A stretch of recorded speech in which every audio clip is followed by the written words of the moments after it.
এখানে প্রথম ঘরে দেখো 12 আছে, পরের ঘরে 9 আছে, এখানে 63 হলো, তারপরে 8 আছে, 5 আছে, 39 হলো। 11-র সাথে আমাদের কত হবে? এখানে আমাদেরকে দেখতে হবে 12 নয় 63 কি করে হলো। আমরা যদি 12 থেকে 12-র সাথে 9 যোগ করি, তাহলে আমাদের কত হচ্ছে? 12 আর 9 যোগ করলে হচ্ছে 21। আবার এদিকে 12 থেকে যদি আমরা 9 বিয়োগ করি, তাহলে আমাদের হচ্ছে 3। দেখো 21-এর সাথে যদি আমরা 3 গুণ করি 63, তাহলে আমাদের এখানে কি প্রসেস হলো যে আমরা 12-র সাথে প্রথমে 9 যোগ করেছি, তারপরে 12-র সাথে আমরা 3 বিয়োগ করেছি, 9 বিয়োগ করেছি, বিয়োগ করে যে ফলাফল হয় সেটাকে আমরা গুণ করলে আমাদের 63। ঠিক একইভাবে দেখো 8 আর 5 39 কি করে হলো? 8 থেকে যদি আমরা 5 বিয়োগ করি, তাহলে কত হচ্ছে আমাদের? 8 থেকে যদি আমরা 5 যোগ করি 8 এর সাথে, তাহলে 8 আর 5 কত হচ্ছে? 13। ঠিক একইভাবে 8 থেকে 5 বিয়োগ করলে হচ্ছে আমাদের 3। দেখো এটা গুণ করলে আমাদের 3 13 39 হচ্ছে।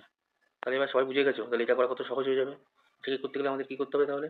আমাদের প্রথমে 11-র সঙ্গে 7 যোগ করতে হবে। 11-র সঙ্গে যদি 7 যোগ করি, আমাদের হবে হচ্ছে 18। 18, আবার 11 থেকে 7 বিয়োগ করলে আমাদের হচ্ছে কত? 4। তাহলে আমরা এটাকে গুণ করে দিলে কত হবে? 4 × 72।